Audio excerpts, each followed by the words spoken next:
Because I always see these people that say, oh, James Harden's a basketball player. He's not a street nigga. Well, if he's ordered and paid for 2 hits, we know that he paid Blunt, right?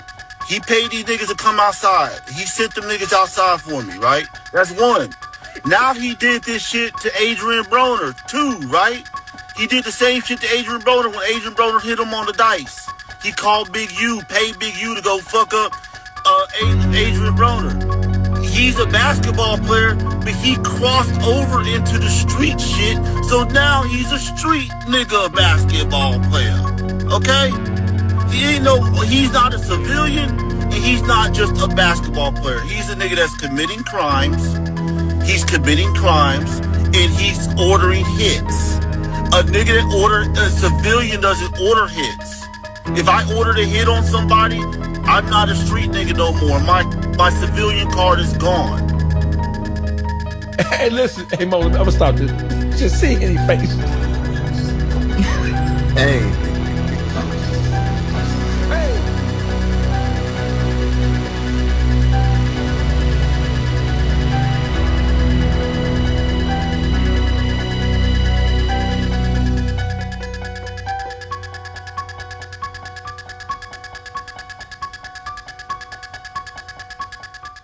Today we are going to be talking about the criminal mastermind of the NBA, James Harden. The same man who has polluted the game of basketball, has screwed over his teammates, and has scammed franchises for his whole career. James Harden recently signed a 3-year, $97 million contract to return to the Cleveland Cavaliers with a player option and a trade kicker. And it got me to thinking, how does a guy like this who keeps choking every year, stinking it up in the playoffs, keep signing all these contracts? He's 37 and he just signed it. He'll be 40, making $33 million a year. So it made me think, how about we go back and look at this scammer and this con artist's career and what he has done throughout his career, and how does he continue to keep getting paid like he's some like superstar that can lead you to a championship. He can't even lead you to the finals. How is he supposed to lead you to actually winning the finals? He can't even get you there. The farthest he went was 2018. But I digress. Let's talk about this. When he first got to Houston, he became this like MVP caliber player, and he got like full control of like the front office with Daryl Morey. And he said, you know what? Let's get Dwight Howard. So what do? They go out there and they get him Dwight Howard. Then Dwight Howard, he's playing well. He's not like the same Dwight Howard they expected him to be, but he's still playing well. But then as soon as James Harden realized that, he's like, oh, Dwight Howard's not good enough. I need someone else. Get him out of there. They threw Dwight Howard out the door, the boot.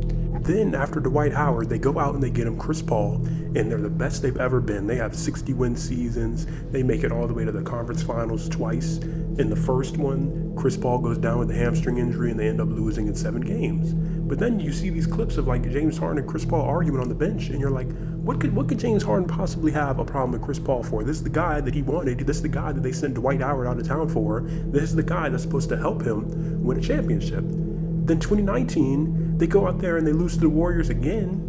But this time, KD wasn't even playing, and Curry put them down. So James Harden, I thought you were supposed to be this MVP caliber player, and you can't even get past like the Warriors when KD's not playing. And Curry, it's just Curry. Curry was the only one doing anything that series. But I digress. Next, they get Chris Paul out of there. He ships him off, calls a hit on Chris Paul, says, no more Chris Paul. Let's go get my friend Russell Westbrook. Then the first year with Westbrook, they're the highest scoring duo in the league.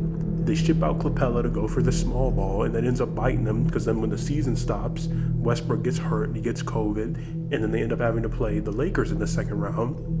And they have no center. They got LeBron was bigger than everyone on their team, and they had JaVale McGee, Anthony Davis, LeBron, Kuzma, all these big giant like 6'9" plus players, and the Rockets had like 6'5" PJ Tucker at center trying to stop that. And that doesn't work out. And then what's he do the next season? He gets Russell Westbrook kicked out. He says, no more Westbrook. I don't care about my friend. Go get me John Wall.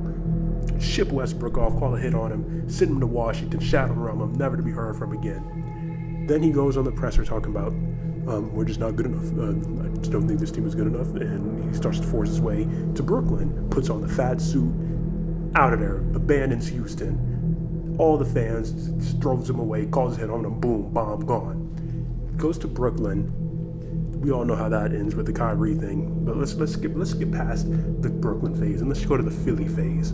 Philly, he's back with Daryl Morey, the guy that did everything in his power to build him a team that could win in Houston. Everything he wanted, snap of his fingers, got it for him. So Daryl Morey says, okay, James, how about you take a pay cut this year so we can make the roster better? And then after that, next year we will give you what you deserve. So James Harden says, okay, I'll take the pay cut. Then what's he do? He wets the bed in game 6 and 7, and they lose to Boston in the second round. So he goes to the office and he says, all right, I may have just wet the bed. I may have just threw the whole series and ruined the season, but you said you were going to pay me what I'm owed. And then Daryl Morey says, I can't give you as much as you wanted because you wet the bed. You're not worth what you were at that time. So what's James Harden do? He goes to China and he goes, Daryl Morey's a liar and I'll never play for him again. Like, what other player does stuff like this consistently and still like gets like bet on? He's still getting bet on when he's gonna be 40 at the end of this new contract. So boom, forces himself to the LA Clippers, and then he goes there talking about this. I'm not a system player. I am the system. He's the system, right? Clippers crash and burn, and then the 1 year where it seemed like he'd actually be like willing to stay on the team when they were bad. He was willing them back while Kawhi was hurt. Then Kawhi came back, and the team actually went from being, I don't know what their record was, but they were like terrible at the beginning of last year. And they won like 20 of their next like 25 games or something crazy like that. Then all of a sudden, James Harden requests trade. Just like out of nowhere after the team was like making the best run they had all year. And now he's on the Cavaliers. The Cavaliers are the new team that want to be a victim of James Harden and his like scamming tactics. Like, I don't understand. Every team acts like he's gonna be the key to them winning, even though he's never done it, and he's just getting older and worse every year.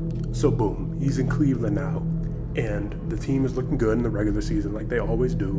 And then they finally get to the playoffs, and he was horrendous like the whole playoffs. That first round against the Raptors, he had some okay games mixed in with some bad games, and they got out of that series in 7. Then the next series, Detroit, more bad than good. They somehow get out of that in 7. But then that Knicks series, him and the rest of his team just complete no-shows. And then that first game against the Knicks, literally Brunson, when they were down like 16, Brunson was calling ISO on James Harden every single play, attacking him every single play. And he was literally the main reason why his team lost the game, because he couldn't guard anyone. And like, how are you a superstar getting paid all this money and they're calling ISO on you whoever offense on James Harden, right?